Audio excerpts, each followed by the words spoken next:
When I started working in this area of food waste 15 years ago, 17 years ago, it was a lonely world. There were like 5 people in the world working on it. It was really the start, but then we saw the topic coming. I knew it was going to be important, looking at the figures that were scarce but available.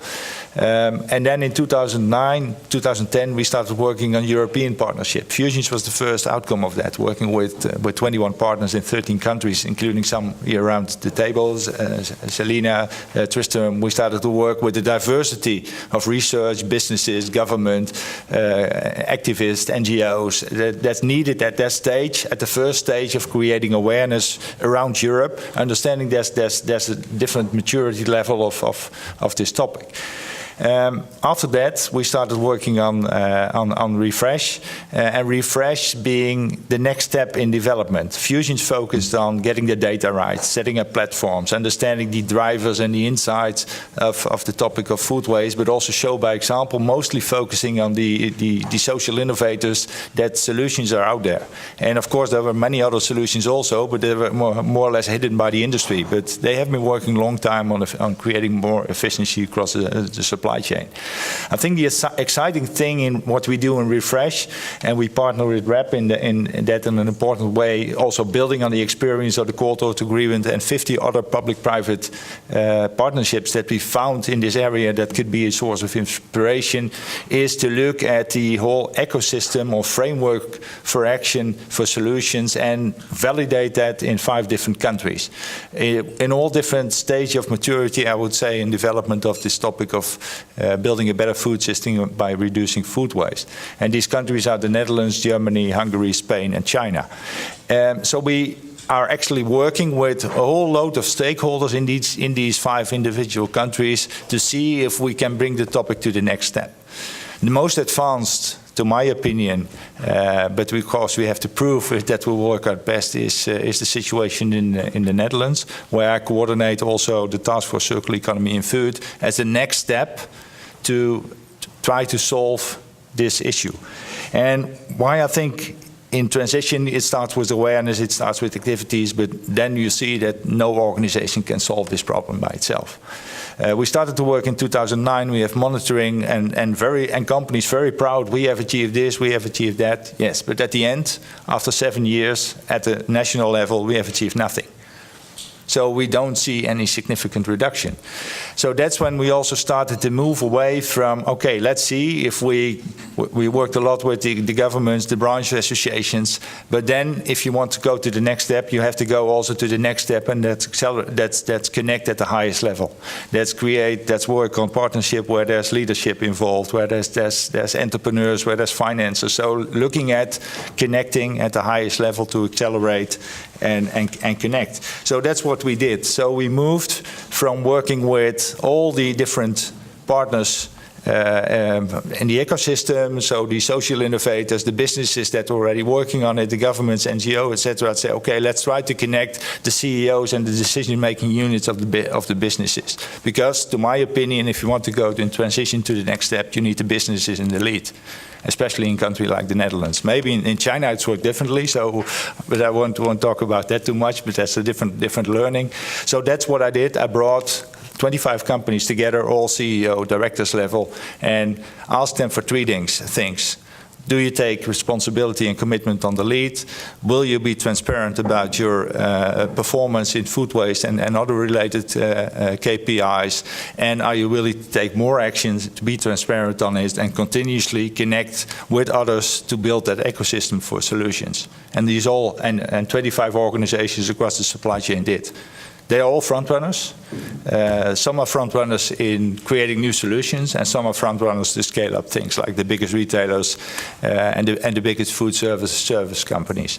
And then it really starts working, because then the real questions can be asked. And we all know that we're not going to solve this by 1 or 2 solutions. We need thousands of solutions. But we also need to address the real questions. And the real questions is, you already mentioned it, it's about shareholder value. It's about how much money do we need to make as a company and how much can we invest also in ecologic and sociologic impact. These are the real values that the CEO of this world are bothered with, also for looking for long-term impact. That has a consequence if you want to go in that direction, develop a roadmap, and that has a consequence on how supply chains function, but also about leadership, entrepreneurship, openness for innovation. And that also has a consequence on how to report to shareholders, to stakeholders for the longer term. But it's mostly about leadership and bringing all these people together. If you do so, and we've done that, and bringing them all physically together, the real solutions will come. Scalable solutions that are ready for the next step. And then we talk about scalable in the sense that our solution that might work for a restaurant or a catering organization, but can be replicated, but also for bigger companies like the largest processing units or retailers, ready to adopt and to have real impact. Of course, important to show also example. I brought one with me. I was with the airplane, so I couldn't bring all the soups and the things that we're doing. But based on that, we get like every day we get new solutions coming, like we would like to pitch with the leading businesses if it's ready for scale up. And some of them are really game changers. I brought one of them, and that's the egg. The egg has specific attention at the moment in the Netherlands, so you might be aware of that. But that also proves that I think that these type of issues are connected to, if we want to build a better food system, we need to think beyond the current problems. We need to think out of the box. We need to think, to my opinion, based in circular economy terms. What I would like to share here is I've called this the best egg in the world. It's called Oer egg, and that's based because these chicken are fed on a diet that's very close to what they naturally get.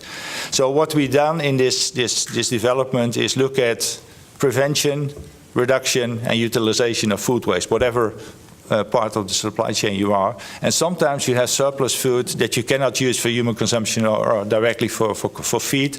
But what we do with that part is give it to insects. And these insects have something very interesting because they can upcycle from plant-based to animal-based, high-value proteins and amino acids. And there's several routes for feed, for food, but also to give it to chicken. Imagine what chicken will do if they get laying hens, in this case, will do when they eat insects. They show natural behavior. And if you look at the videos of chicken eating these insects, then you know what chicken normally do, because you don't see that in any production sector in the world, natural behavior. They try to mimic it, but you can only achieve that by giving the food they like. So the egg is better, but it is based on surplus, upcycling, insects, etc. And what's the end, and that's why it's circular, the end product of the insect is one of the best soil improvement materials available, because it contains chitin and other components that will actually add to the soil and create better life in the soil. So that's one of the examples we get. We got many, but these are ready to scale up.